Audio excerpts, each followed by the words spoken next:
Pre viewers, अनुपम entertainment classes में एक बार फिर आपका स्वागत है। रात के अंधेरे से उजाले निचोड़ लो, कश्ती है चलानी तो हवाओं को मोड़ लो। तो आज हम लोग पाश्चात्य काव्यशास्त्र के कुछ प्रश्नों को हल करेंगे।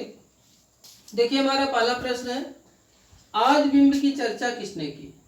आदि बिंब से संबंधित अगर विद्वान को पूछा जाएगा तो आदि बिंब की चर्चा किसने किया है? युंग ने किया।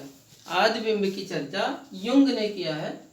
दूसरा है, देखिए, एसेज ऑन क्रिटिसिज्म के रचयिता, एसेज ऑन क्रिटिसिज्म के रचयिता हैं अलेक्जेंडर पोप।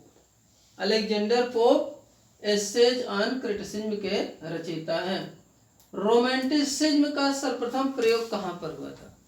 रोमांटिसिज्म का सर्वप्रथम प्रयोग हुआ था फ्रांस में। रोमांटिसिज्म का सबसे पहला प्रयोग कहाँ हुआ था? फ्रांस में हुआ था।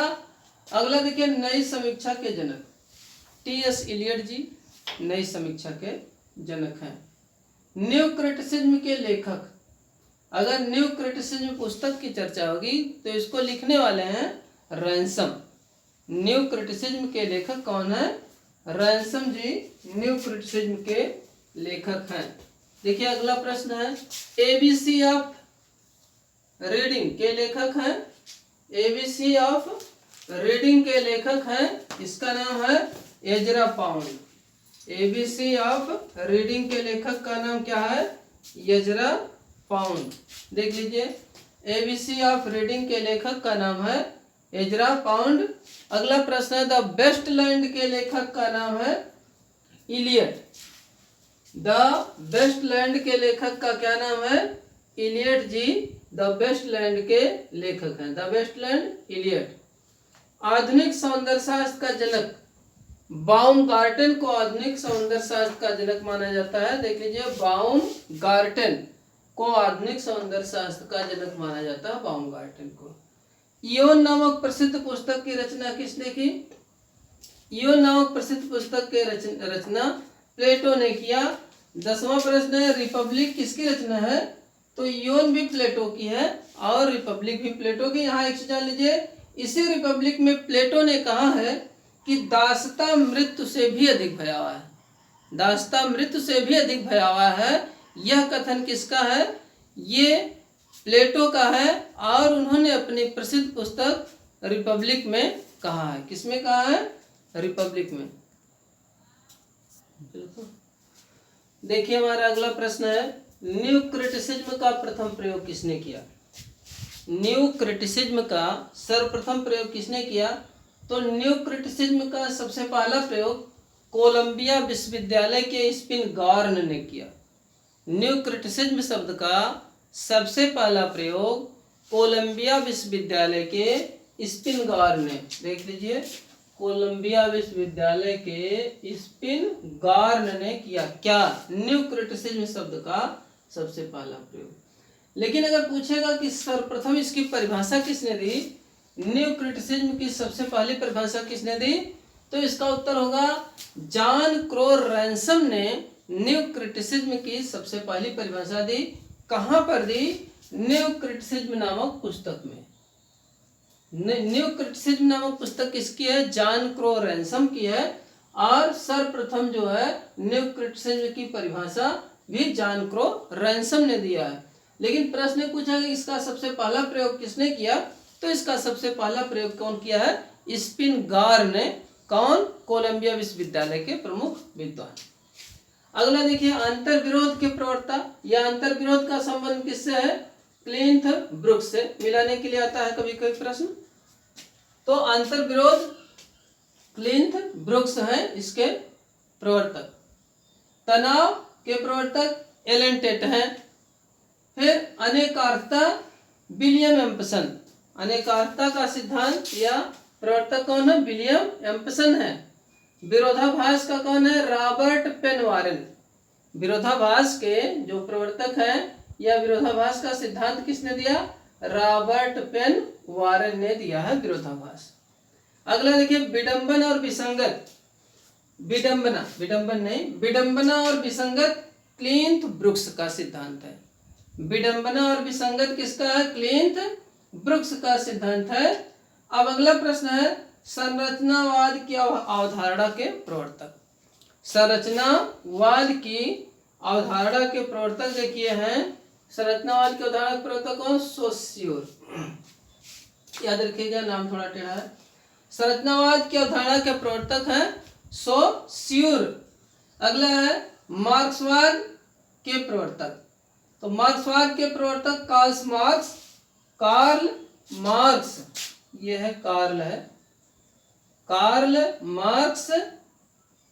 मार्क्स और फ्रेडरिक एंगल्स हैं। मार्क्सवाद के प्रवर्तक कौन है? कार्ल मार्क्स और फ्रेडरिक एंगल्स। कार्ल मार्क्स और फ्रेडरिक एंगल्स मार्क्सवाद के प्रवर्तक हैं। अगला देखिए, दोहराया जाता है प्रश्न, मनोविश्लेषण के प्रवर्तक हैं सिगमंड फ्रायड इनका संक्षिप्त नाम है। तो मनोविश्लेषण वाद के प्रवर्तक कौन है? सिगमंड फ्रायड जी मनोविश्लेषणवाद के प्रवर्तक हैं। सिगमंड फ्रायड जी मनोविश्लेषणवाद के प्रवर्तक हैं। याद रखिएगा, मनोविश्लेषणवाद का संबंध सिगमंड फ्रायड से है। मनोविश्लेषणवाद सिगमंड फ्रायड। अब देखिए अगला प्रश्न है प्रश्न संख्या 16। प्रश्न संख्या 16 है संकलन त्रय। ये देखिए, यह भी दोहराया गया प्रश्न है। संकलन त्रय काल, कार्य, स्थान। संकलन त्रय में ये जो है काल भी आता है, कार्य भी और स्थान भी। मान लीजिए वहां कुछ और दे दिया, 4 विकल्प देगा तो ये गलत रहेगा। ये दोहराया गया प्रश्न है, इसलिए इसको कंठस्थ कर लीजिए। पूछता है काल, कार्य और स्थान ये संकलन त्रय के अंतर्गत आते हैं। अगला प्रश्न है स्वच्छंदतावाद का सर्वप्रथम प्रयोग। स्वच्छंदतावाद का प्रथम प्रयोग। स्वच्छंदतावाद का सबसे पहला प्रयोग किसने किया था? स्वच्छंदतावाद का सबसे पहला प्रयोग किसने किया था? तो देखिए इसका उत्तर है स्वच्छंदतावाद के सबसे पहले प्रयोगकर्ता हैं, इनका नाम है फ्रेडरिक स्लेगल। देख लीजिए, फ्रेडरिक स्लेगल।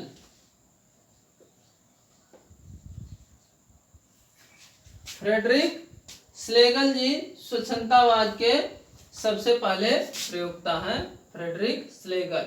अगला देखिए बिंबवाद के प्रवर्तक। बिंबवाद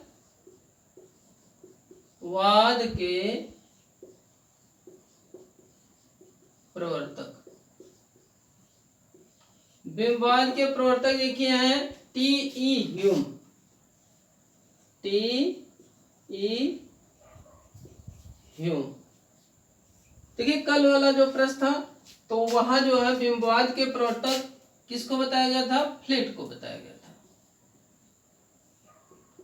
ठीक, बिंबवाद के प्रवर्तक टी.ई. ह्यूम है। अगर फ्लिट रहेगा विकल्प तो यहां रहेगा आचार्य रामचंद्र शुक्ल के अनुसार। आचार्य रामचंद्र शुक्ल के अनुसार कौन है बिंबवाद के प्रवर्तक? ये फ्लिट जी हैं। अगर उस तरह पूछेगा बिंबवाद के प्रवर्तक टी.ई. ह्यूम अगर विकल्प दिया है तो टी.ई. ह्यूम लगाइए। लेकिन अगर ये पूछेगा कि आचार्य रामचंद्र शुक्ल ने बिंबवाद का प्रवर्तक किसे माना, तो वहां पर क्या लगाएंगे आप? फ्लिट को लगाएंगे। आचार्य रामचंद्र शुक्ल के अनुसार बिंबवाद के प्रवर्तक कौन है? फ्लिट जी हैं। चलिए देखिए हमारा अगला प्रश्न है अरस्तु की पुस्तक का क्या नाम है? तो अरस्तु ने कई पुस्तकें की रचना की।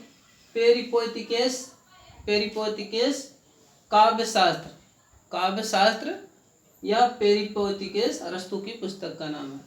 दूसरा देखिए टेक्नेस रिटोरिकेस, इसका नाम है भाषा शास्त्र, टेक्नेस रिटोरिकेस।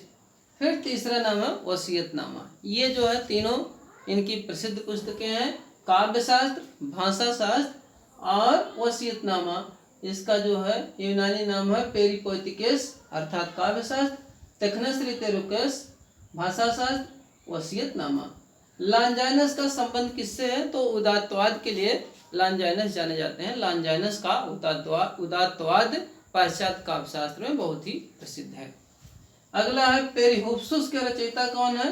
तो पेरिहुप्सुस के रचयिता लॉन्जाइनस जी ही हैं। पेरिहुप्सुस के रचयिता लॉन्जाइनस हैं। अगला देखिए मिमेसिस का अर्थ क्या है? मिमेसिस का अर्थ है अनुकरण, यह भी यूनानी शब्द है। मिमेसिस का अर्थ अनुकरण है। कैथारसिस का अर्थ क्या है? विरेचन है। कैथारसिस भी एक यूनानी शब्द है। उदात्त का निरूपण सर्वप्रथम किसने किया? ध्यान से देखिए प्रश्न, उदात्त का निरूपण सर्वप्रथम किसने किया? तो इसका उत्तर है केकिलियुस ने सर्वप्रथम उदात्त का निरूपण किया। फैंसी शब्द की उत्पत्ति किससे हुई? फैंसी शब्द की उत्पत्ति फैंतासिया से हुई। देख लीजिए फिर से, फैंसी शब्द की उत्पत्ति कहाँ किससे हुई? फैंसी शब्द की उत्पत्ति फैंतासिया से हुई। तो चैनल को लाइक और सब्सक्राइब अवश्य करें। बहुत बहुत धन्यवाद।